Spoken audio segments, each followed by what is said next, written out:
AP assembly, Telangana Lok Sabha స్థానాలు సహా సార్వత్రిక ఎన్నికల ఓట్ల లెక్కింపు ప్రక్రియ ప్రారంభమైంది. 8 గంటల నుంచి కౌంటింగ్ మొదలైంది. తొలుత పోస్టల్ బ్యాలెట్ ఓట్లను లెక్కిస్తున్నారు. 8:30 తర్వాత నుంచి ఈవీఎంలను తెరవనున్నారు.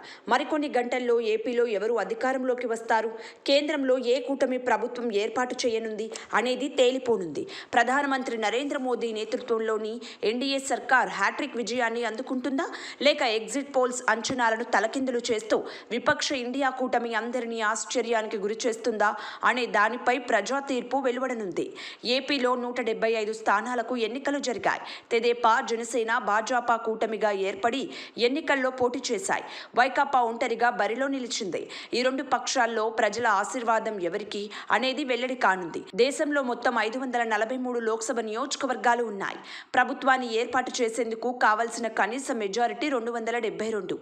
గుజరాత్లోని సూరత్ లోక్సభ స్థానంలో భాజపా అభ్యర్థి ముఖేష్ దలాల్ ఇప్పటికే ఏకగ్రీవంగా ఎన్నికయ్యారు. మిగిలిన 543 సీట్లలో ఓట్ల లెక్కింపు కొనసాగుతోంది.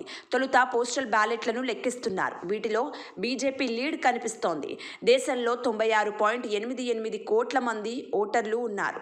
31.2 కోట్ల మంది మహిళలు సహా 64.2 కోట్ల మంది ఓట్లు వేశారని, ఇది ప్రపంచంలోనే ఒక రికార్డు అని కేంద్ర ఎన్నికల సంఘం వెల్లడించింది. గత 2 ఎన్నికల్లో కాంగ్రెస్ కనీసం ప్రధాన ప్రతిపక్ష హోదా కూడా సాధించలేకపోయింది. ఈ దఫా అది ఎంతవరకు మెరుగైన ఫలితాలను సాధిస్తుందో చూడాల్సి ఉంది. వామపక్షాలకు కూడా ఈ ఎన్నికలు చాలా కీలకం. సార్వత్రిక సమరంలో మెరుగైన ఫలితాలు దక్కకపోతే దేశవ్యాప్తంగా వాటి మనుగడ మరింత కష్టమయ్యే అవకాశాలు ఉన్నాయి. ఎన్సీపీ, శివసేన పార్టీల్లో చీలికల కారణంగా శరద్ పవార్, ఉద్ధవ్ ఠాక్రేల రాజకీయ భవిష్యత్తు గమనాన్ని ఈ ఎన్నికలే నిర్దేశిస్తాయని విశ్లేషకులు అంచనా వేస్తున్నారు. ఇక ఏపీలో వాడివేడి పోరు సాగింది. పోస్టల్ ఓటింగ్ లెక్కింపు సాగుతోంది. ఇందులో కూటమి స్వల్ప ఆధిక్యంలో ఉంది.